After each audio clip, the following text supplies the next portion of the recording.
absolutely a consciousness and can travel anywhere in the universe. And especially as proof, I would say that US military is training special officers into out-of-body experiences for espionage.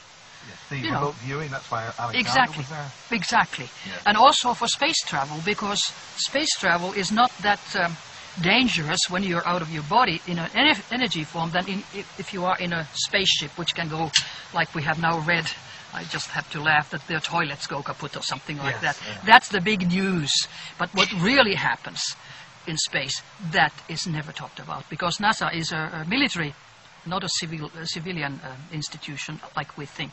And of course their secret astronauts and their secret programs to other planets, Mars, etc., and even further, are never revealed. I think it takes about 50 years before they really... Well, of course, hacking into somebody's computer is criminal. Yes, so in that respect, but also it was so sensitive information that he gave that added to his destiny in a way. But I'm happy he did that.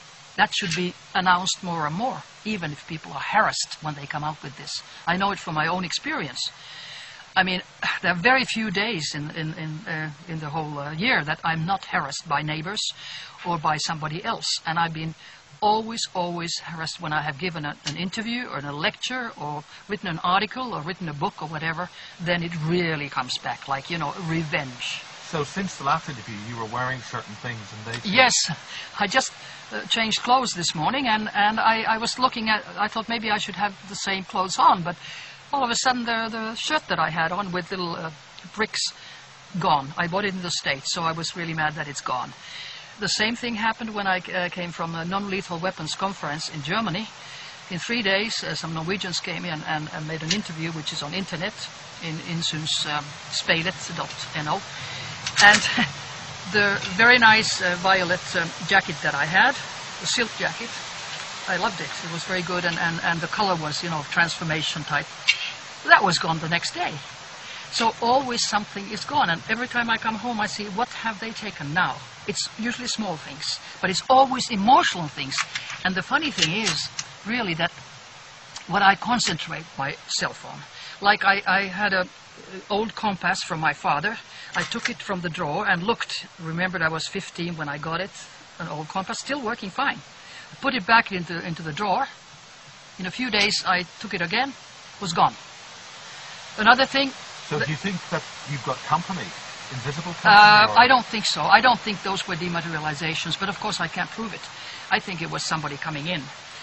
Anyway, it's somebody who sees with my eyes and hears with my ears, and they can have a wall-through-wall radar in the next house if they want to. And every time I go out, somebody bangs the doors or, you know, surveillance. And also when I looked at some porcelain thing with lobster signs, oh, I'm glad they haven't taken this. Next day I saw it was gone. So they always react to the things that I concentrate on. I look at a photograph, well, I'm glad this I still have, it's gone. So either they are using this technology of remote viewing, mind control, whatever, through the satellites, or then it is physical, somebody is following with a radar through the walls. And of course that is always in a neighboring house. Oh yeah, they know. They even know your thoughts. And faster than we do, as I've mentioned. Our brain is very, very slow. Well, I've been dealing with, in the conferences, with remote viewers, talk to them. One of the trainers is John Alexander at Monroe Institute. I heard that from an acquaintance of mine who was working at the Monroe Institute in Virginia, USA, and there they have layers of, well, it was, I think, three stores down in cellars, and it was for maybe a catastrophe that they would be safe. And the people had to stay in a tiny little studio room with a bed and a little table, and they got things over their ears, and then the leader, whether it was John Alexander or somebody else, because he was dealing with the military personnel, but then there are civilian courses too. Yes. So the leader takes a mic and all those in their cells hear it, and it starts with the waves of the Pacific. So you get really relaxed, and then it is an order, go. And where do you go? That is, you get out of your body, and you go to a Pacific island, for instance. It's a military base. It's always military, of course, Yeah. because that's what they're interested in seeing. And then you go around, hovering around, you see everything, and come back and report. You can go to other planets, you can experience things, you can also go to the frequency of your dead relatives, and you can see them and talk to them. Well, I think it is, because Hollywood movies are often based on reality. Think of, movies like Control Factor. Yeah. From 2003, it shows exactly how mind control is done. It's old-fashioned technology, of course. They don't show today's technology. You know, they screw your neck with a device, but you don't need to, because the smallest ones are 2 micromilli. So you know, it's old technology. But the idea is that they microchip you, and after that they control you totally. How does one try to combat this kind of mind control? I think number one is awareness. You have to know that the technology exists, and it's nothing to do with pathology or you know, that you're not crazy or whatever. But there's a good exercise. I just read it from a German doctor, that you can sort of, for just 1 minute, do certain exercises like this. For 20 seconds, you sort of disassociate. Yes. Then do the same with your ears for 20 seconds, and then do this 2-3 times a day. I couldn't understand how that could work, but I've done it, and it does work. It does work. So that's one thing that you can do. Does this sort of subtly release tensions in the muscles of the, Yeah, of the brain? that's right. Does it Yeah. lead- or That's the what mind? he seems to instruct. So at least that's something that you can try, and then you have to tell others, because even if they don't believe you, then somebody else tells them, somebody else, a 3rd, 4th, 5th person, then they start seeing that there's something terribly, terribly wrong with planet Earth today and the people who are on the top. Well, you can do it with many, many, many kinds of things, but I think the very usual one is with electromagnetic fields. You're being beamed at a certain frequency. And when that frequency hits you, they have certain frequencies for certain feelings. A feeling of touch, of eyes, of ears, whatever. They have each frequency. What sort of frequencies are we talking about? Are we talking extra low frequencies? ELF? Well, like some 25 hertz or 9 hertz or whatever. Yeah. And then another thing is they are using drugs.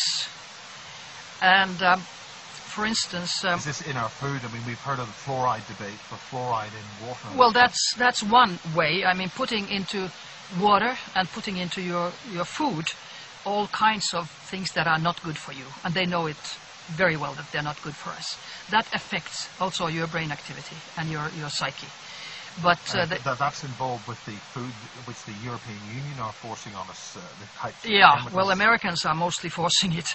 You know, the American companies, but with gene-modified food and things like that, and we do not know, and nobody knows what's going to happen, because they experiment on long range, and we don't know what happens in a year or 20 years. Just like we don't know what happens, except we start knowing now what happens with mobile phones in 20 years. You know, they cause brain tumors and blindness and deafness and cancer and whatever. It's totally, totally known. But it's experimentation on a long range. Do you think that those frequencies and those devices are specifically selected to test on us? Do you think they're changing the species, or trying to kill us, or change us, or whatever? Well, at least they're making us very sick. And since the goal that I have read of the elite, if I can use that word, is to diminish our population on planet Earth by at least 2/3, maybe even 5 billion. So that's very, very Can you negative. explore that more? I mean, we're facing this new disease which is coming out, the Swine? the swine flu. Oh, that's just rubbish. What- I mean, that what's is your- really rubbish. You know, it's not the swine flu that's dangerous, it's the injections. Because it's supposedly, it's not only swine, but it is human virus mixed with swine virus, mixed with bird virus. And of course, behind the whole thing is to diminish world population, because it's very toxic, and to get milliards and milliards and milliards into the pockets of those who put them out. Rumsfeld is an owner also in one of the big drug companies. And since they want to diminish the population, so they start saying that children and pregnant women are the first ones. Eliminate the next generation. So you've been trying to alert certain governments about this? Not governments, but I have written information to Finland, because I don't think it's going to work. Because even if WHO... It has been tried before in the late 70s? With yes, 76 they had in the States the swine flu, and it was stopped, the injections, after 3 weeks, because so many people died or got Guillain-Barré syndrome, which is their neurology was destroyed.